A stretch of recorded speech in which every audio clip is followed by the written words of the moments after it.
Eu estou maravilhosamente bem, melhor agora aqui gravando mais uma videoaula para vocês. E hoje eu estarei ministrando o componente curricular de História, certo? E aí, como vocês sabem, vamos procurar aquele local aí na casa de vocês, procurar não, né? Ir para aquele local, porque vocês já devem saber, tranquilo e sossegado? Ótimo! Agora vamos pegar os nossos materiais. Eu irei pegar o meu e vocês irão pegar o de vocês. Iremos pegar, sabe o quê? O nosso livro de história, o lápis e a borracha. Pegaram? Então vamos lá. Irão colocar na página 32, aonde vocês irão ver esse título aqui, Conhecer o Outro. Vamos observar, meus amores, essas imagens que estão aí na página 32 e na página 33. O que é que vocês podem observar? Nós temos 3 crânios, não é isso? Na página 32. E na página 33, nós temos a reconstituição de um rosto. Página 33, a reconstituição de um rosto. E na página 32, nós temos os 3 crânios. Vamos entender aqui, olhando na página 33, primeiro, quando ele diz assim: reconstituição do rosto de Luzia, feita com base em um crânio de cerca de 11 mil anos, encontrado no estado de Minas Gerais. Essa reconstituição foi realizada por especialistas no ano de 1999 e faz parte do acervo do Museu Nacional da Universidade Federal do Rio de Janeiro, na cidade do Rio de Janeiro. Essa foto foi tirada, né, dessa reconstituição aí em 2009. Não é que a reconstituição foi feita em 2009, ela foi feita, né, em 1999, mas foi tirada essa foto em 2009. Já do outro lado, na página 32, vocês podem ver que tem ponto de partida. Aonde a primeira pergunta, ele diz assim: analisando a foto, podemos conhecer alguns aspectos sobre povos que viveram em épocas e locais diferentes? Sim ou não? Quais são esses aspectos, né? Ele está afirmando, que analisando a foto, nós podemos conhecer alguns aspectos, né, sobre povos que viveram em épocas e locais diferentes. Agora ele quer que a gente fale quais são esses aspectos. Então, meus amores, quais são? Hein? Quais são eles? Vamos lá junto comigo aqui. Sabe quais são? É isso, olha. O rosto, né? Nós podemos perceber, né? O rosto de alguns, né, ancestrais. Vocês perceberam que nem todos os crânios são iguais, né? De alguns ancestrais. Então, é esses os aspectos que nós podemos ver, que viveram há milhares de anos, né? Que viveram há milhares de anos.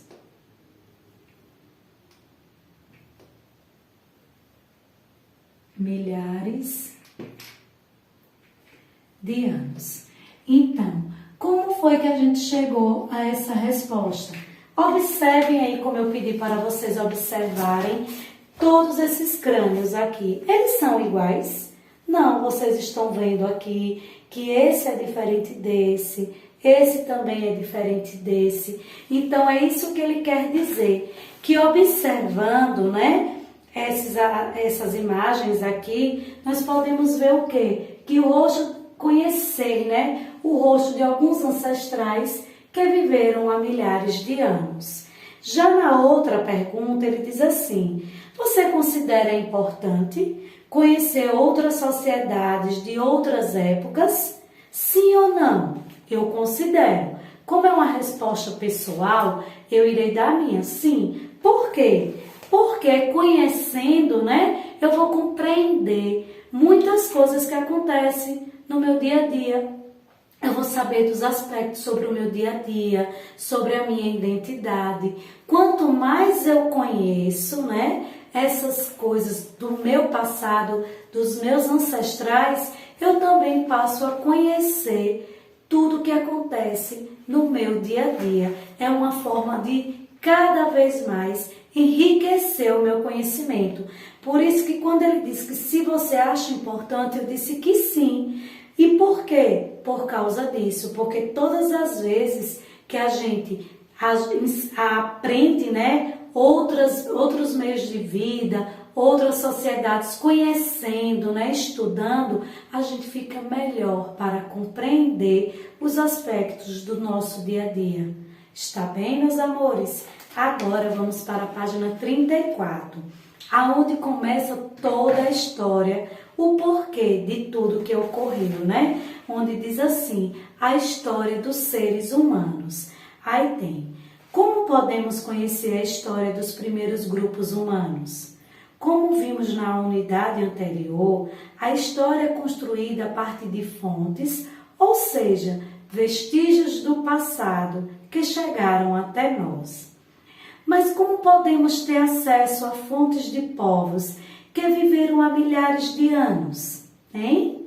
Ele está perguntando como? Aí ele próprio responde. Para auxiliar nessa difícil tarefa, existe a arqueologia. Então, é através da arqueologia que nós podemos ter acesso a fontes de povos que viveram há milhares de anos.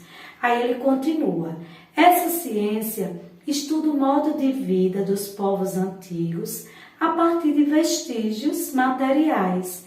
Observe a seguir exemplo de como funciona o trabalho de um arqueólogo.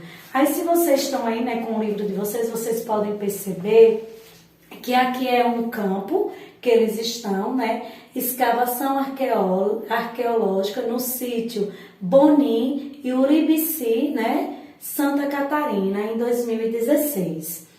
Aqui está o quê? As setinhas, que se vocês forem seguindo, vocês vão olhar, que essa setinha laranja, que quer dizer a área estudada pelos arqueólogos, é chamada sítio arqueológico. Normalmente, esse local é demarcado para que a pesquisa não seja comprometida. Eles demarcam para que não seja comprometida, porque se as pessoas pisarem tudo, vai prejudicar todo o trabalho dele.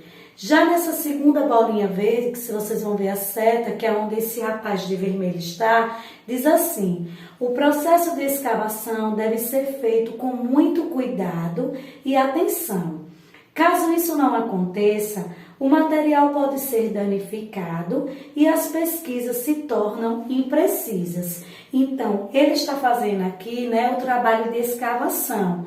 E como ele mesmo falou, tem que ser feito com bastante atenção e cuidado, senão perde todo o resultado da pesquisa. Vai se tornar, assim, respostas não certas totalmente. Já aqui embaixo, como vocês podem ver, já tem uma outra imagem. Essa imagem se refere à escavação arqueológica já em um outro sítio, no sítio Vila Nova de Teotônio, em Porto Velho. Essa foto foi tirada lá em Rondônia em 2016. Aí, se vocês seguirem também as setinhas, essa setinha aqui desse lilazinho diz assim: um sítio arqueológico pode conter diversas camadas, o que indica ocupações de povos em diferentes períodos. As camadas mais profundas costumam ter os objetos dos povos mais antigos. Vocês perceberam que aqui a escavação está sendo mais por cima, né? Já aqui está sendo em camadas profundas. Então, é como ele diz, que quanto mais profunda, pode ser encontrado objetos de povos mais antigos. E quanto também mais profundas, quer dizer que viveram povos ali de diferentes períodos. Já seguindo essa setinha azulzinha aqui, né? Claro, vocês vão ver que ela está aqui, ó, indo para aqui, onde diz assim: quando encontrados os vestígios, devem ser catalogados e higienizados. Depois eles passam por análise e comparação com outros documentos, para que possam ser interpretados de forma adequada.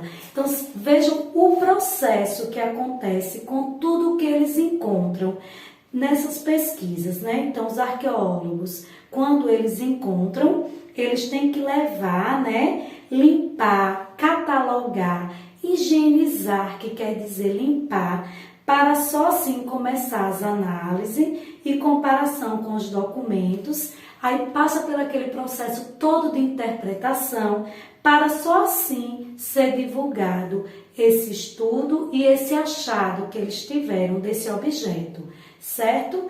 Aí na página 35 ele fala assim: os primeiros grupos humanos. Como vocês viram, a gente estava estudando aqui os sítios arqueológicos, onde eles encontram.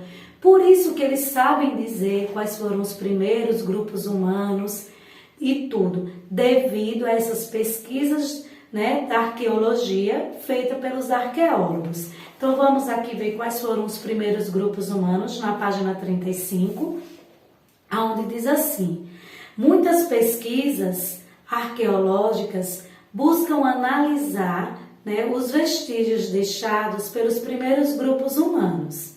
De acordo com esses estudos, nossos primeiros ancestrais têm origem na África. Olha que interessante, vocês sabiam disso? Eu não sabia. E vocês sabiam?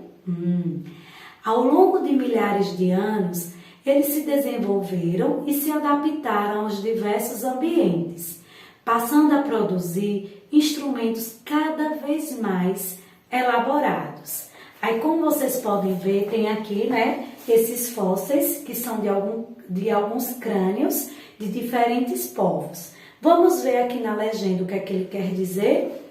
Os vestígios arqueológicos podem indicar diversos aspectos sobre os primeiros seres humanos, como a época em que eles viviam, de que maneira se alimentavam e como era sua estrutura corporal.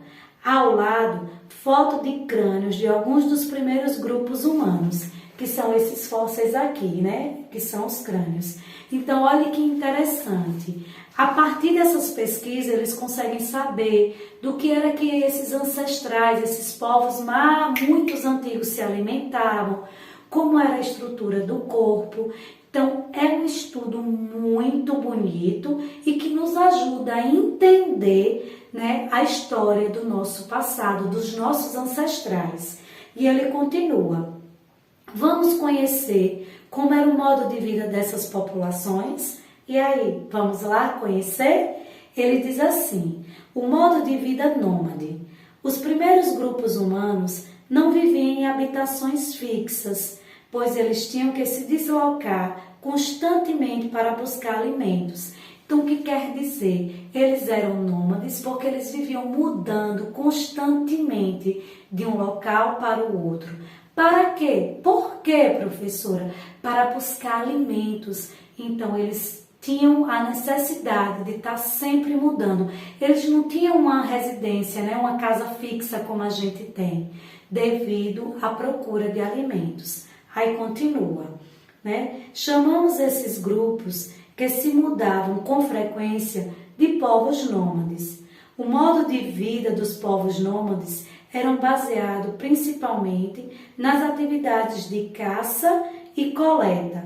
Como vocês estão vendo, professor, e como é que eles descobriram? Devido às pinturas rupestres deixadas nas cavernas. Então, aqui nessa pintura mostra do que era que eles viviam, do que eles se alimentavam, da caça e da pesca. Eles faziam esses desenhos como uma forma, né, de comunicação. E foi devido a esses desenhos, dessas pinturas rupestres deixadas nas cavernas, que eles conseguem estudar e passar para nós todos esses conhecimentos. Aqui embaixo, né, a legenda dessa pintura diz assim: pintura rupestre de cerca de 8.500 anos atrás, representando grupos humanos praticando a caça lá na Líbia. Certo, meus amores? Então, hoje nossa aula, né, foi muito rica. Nós pudemos conhecer o trabalho, né, dos arqueólogos que é um trabalho muito gratificante, onde nos mostra, o conhecimento da história dos nossos ancestrais. Espero que tenham gostado da aula de hoje, que tenham aprendido cada vez mais. E nossa aula termina por aqui, meus amores. Fiquem com Deus.